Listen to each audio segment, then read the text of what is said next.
গড়গড়ার লগে ফুলি করবা, এরপরে নাকের ভিতরে এরকম পুষ করে আতলিয়া পানি এনে ভিতরে দিয়া 2 আঙ্গুল দিয়া নাক পরিষ্কার করবা। এমন জায়গায় পানি দিবা যেন পানি গেলে জ্বললে উঠবে, এই পর্যন্ত পানি নিতে হইব।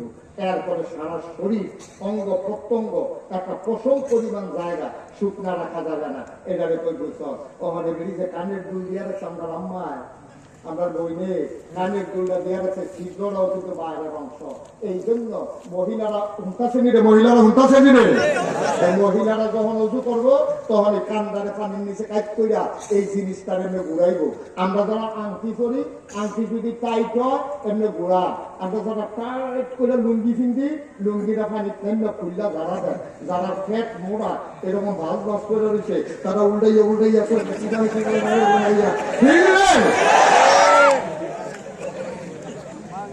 আনলে ফরজ গোসল আদায় হতো না, ফরজ গোসল আদায় হবে না। আপনার ফ্যাট বাস করে রয়েছে ভাত ছড়া, ওটা খাচ্ছি সফা যত জায়গা আছে একটা পশম পরিমাণ জায়গা শুকনা থাকতে পারবে না। তাইলে বুঝে গেল নেইল পালিশ দিলে গোসল করলে গোসল হইব, কথা কেন হইব? আপনার মাইয়া পানে যে নেইল পালিশ দেয় গোসল ফরজ হয়, আপনার নতুন বউয়েরা যে নেইল পালিশ দেয় গোসল ফরজ হয়। আম্মা তোমার সারা জীবন মাপা, তুমি আর ফাঁক হইয়া গেলা না, ঠিক কিনা? কারাই বুঝে, কে বুঝে নেইল পালিশ দেওয়া যাবে না? হ্যাঁ, যদি আপনি নেইল পালিশ দেন, নেইল পালিশ রিমুভার আছে। আপনি যদি ফজরের সময় দেন, আপনার যদি নামাজ থাকে আপনার, তখন আপনি দুপুরের আগে আবার উঠে ফেলতে হবে। অথবা যদি যতদিন আপনার নামাজ নাই এই সময়টা আপনি দিতে পারবেন, কিন্তু উঠাই ফেলতে হবে আপনার যখন আবার ফরজ, আবার যখন নামাজ আসবে। এই বুঝতে শুনে কাম করা লাগো, পাতারে করতে হইতো না। এবার বেড়াইতে লেগে কই আপনারা তো ধরছে বেরিয়েছে না, বেড়াইতে দুষ্কর।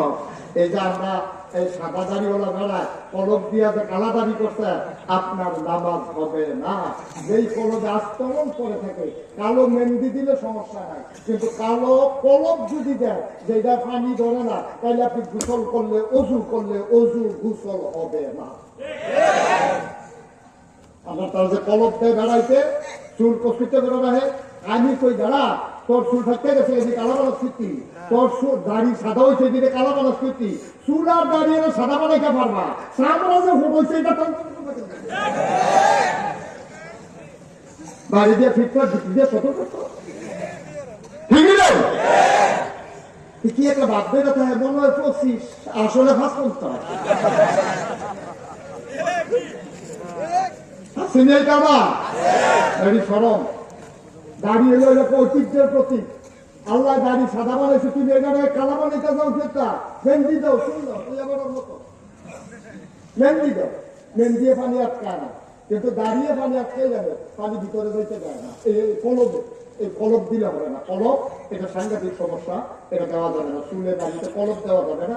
এখনো বিশ্ব ন্যাচারাল কালার বানিয়েছে, যেটা চুল কালো করে, সাদা লাল দাড়ি কালো করে, যেটা ওই কলবের মতো কেমিক্যাল না, এটা দিলে আপনি কালো মেহেন্দি পাওয়া যায়, এটা দিলে ওজু হবে, গোসল হবে, নাহলে আপনার ওজু গোসল হবে না, যেহেতু আপনার পশম ভিজে না।